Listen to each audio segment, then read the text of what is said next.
Hi mga B! So ayan, good morning sa inyong lahat. So ayan, for today's video, samahan nyo akong mag-practice magluto. So ayan nga guys, dahil di nga ako marunong magluto, I'm gonna try for today. So ang lulutuin natin ay ginataang hipon with kalabasa and sitaw. Nakakapagluto naman ako before, pero nga syempre hindi naman talaga ako ganun kagaling magluto. So gusto ko lang itry ulit magluto after how many years, char. Hindi, nagluluto naman ako pero puro pirito-prito lang.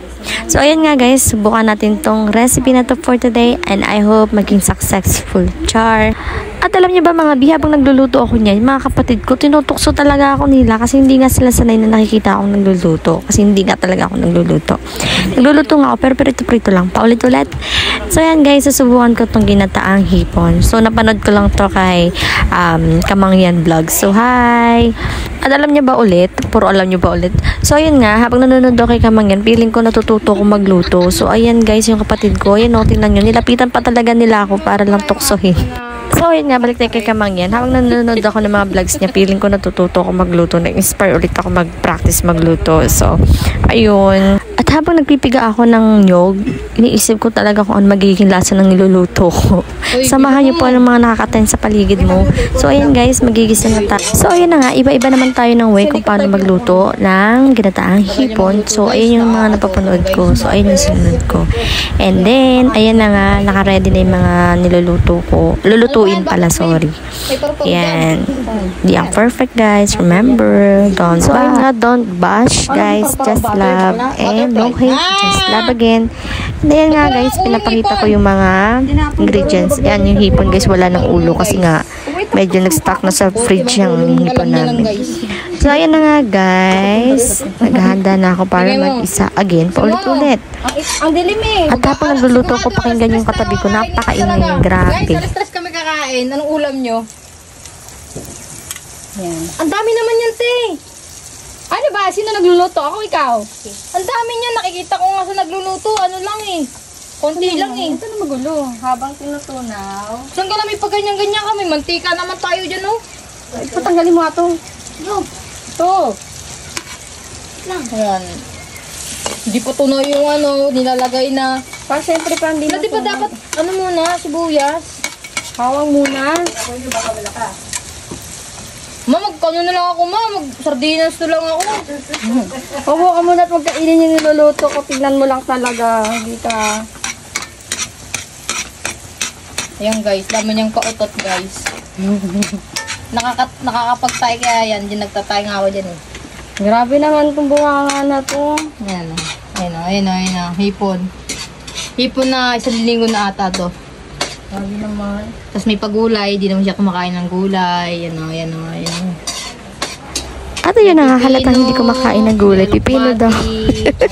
Hindi niya alam kung anong tawag sa mga gulay na yun, guys. So, pasensya na kayo.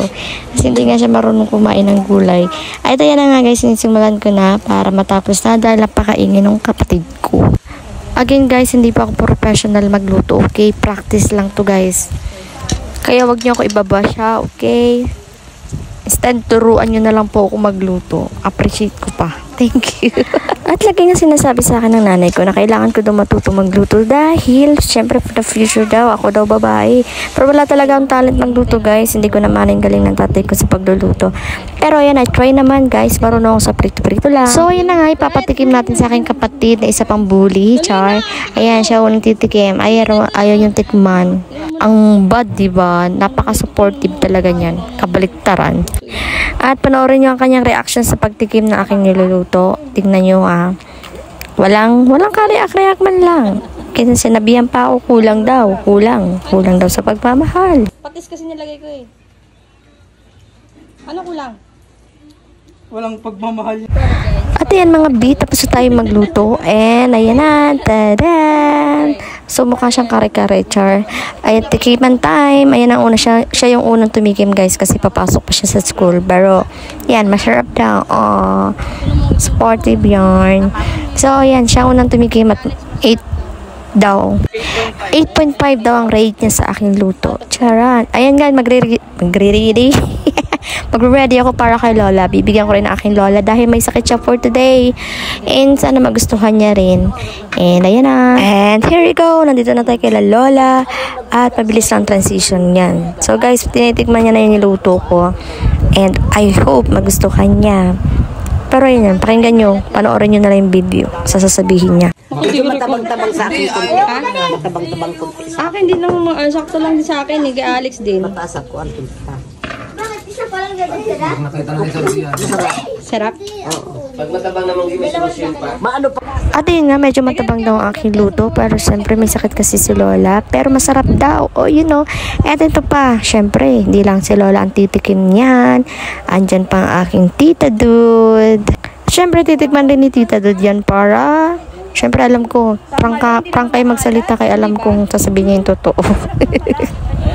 So, kabado ulit ako ng 10 beses. So, 20 times na akong kinabahan dyan. Char. Ayun o, ang sarap. Siguro king sa ano ko, sa bunganga o lang, hindi ka ano. Sarap na, girl. Sarap ka? Masarap, pwede. Ito nga. Sarap ka. Malasa lang.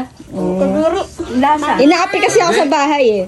At yun na nga guys, kakain na kami. At tingnan naman nyo naman tong kapatid ko, diba? Sa laking sampal sa mukha ko. Bumili siya ng dilata kasi ayaw niya rong kainin yung niluluto ko. Grabe, diba? Ayaw niya raw kainin yung niluto ko kasi nga, ewan ko, hindi niya raw gusto. Mas gusto niya raw yung dilata. Grabe, yung saklap. Pero anyway, thank you for watching guys. Bye-bye!